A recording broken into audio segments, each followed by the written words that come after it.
बॉलीवुड के जाने-माने गीतकार और डायरेक्टर गुलजार ने एक रात अपनी पत्नी और बॉलीवुड की बेहतरीन अभिनेत्रियों में से एक कही जाने वाली राखी को होटल के कमरे में बहुत बुरी तरह से पीटा था।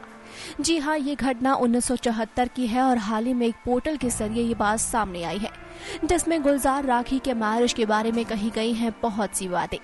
जानकारी के लिए आपको बता दें कि गुलजार राखी के दूसरे पति है।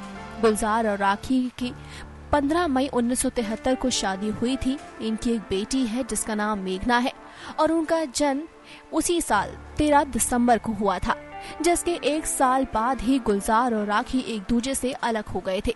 और इसका कारण हमेशा ही ये बताया जाता है कि गुलजार ये नहीं चाहते थे कि राखी फिर से फिल्मों में कभी काम करे। खैर, उस रात की बात करें तो ये कहानी काफी ज्यादा लंबी है और उसकी शुरुआत हुई थी फिल्म आंधी के दौरान, जब फिल्म के एक्टर संजीव कुमार और एक्टर सुचिता सेन होटल में पार्टी कर रहे थे और फिर उसी दौरान संजीव काफी ज्यादा शराब पी चुके थे, जिसके बाद वो सुचित्रा को नशे की हालत में उनका हाथ पकड़कर अपनी ओर खींच रहे थे। ये सभी चीजें देखकर गुलजार को काफी ज्यादा गुस्सा आया और वो सुचित्रा को बचाने लग गए। काफी कोशिशों के बाद गुलजार ने सुचित्रा को संजीव के चंगुल से छुड़ाया और उसके बाद वो उनको उनके कमरे में छोड़ने के लिए चले गए, लेकिन वहां वो रास्ते में ही टकरा गए अपनी पत्नी राखी से।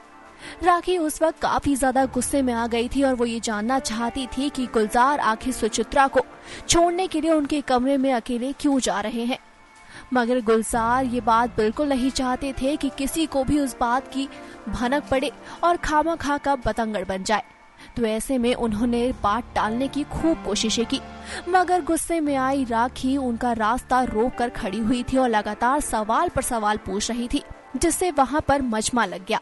होटल के स्टाफ के मुताबिक राखी गुलजार के बीच बहस इतनी ज्यादा बढ़ गई थी कि दोनों इस हद तक झगड़ा कर रहे थे, जिसके बाद गुलजार इतना गुस्से में आ गए कि उन्होंने राखी को काफी बुरी तरह से पीटना शुरू कर दिया, जिसके बाद गुलजार होटल के कमरे में खुद नशे की हालत में धुत मिले और वो दिन राखी के लिए उनकी जिंदगी का सबसे बुरा एक्सपीरियंस रहा था।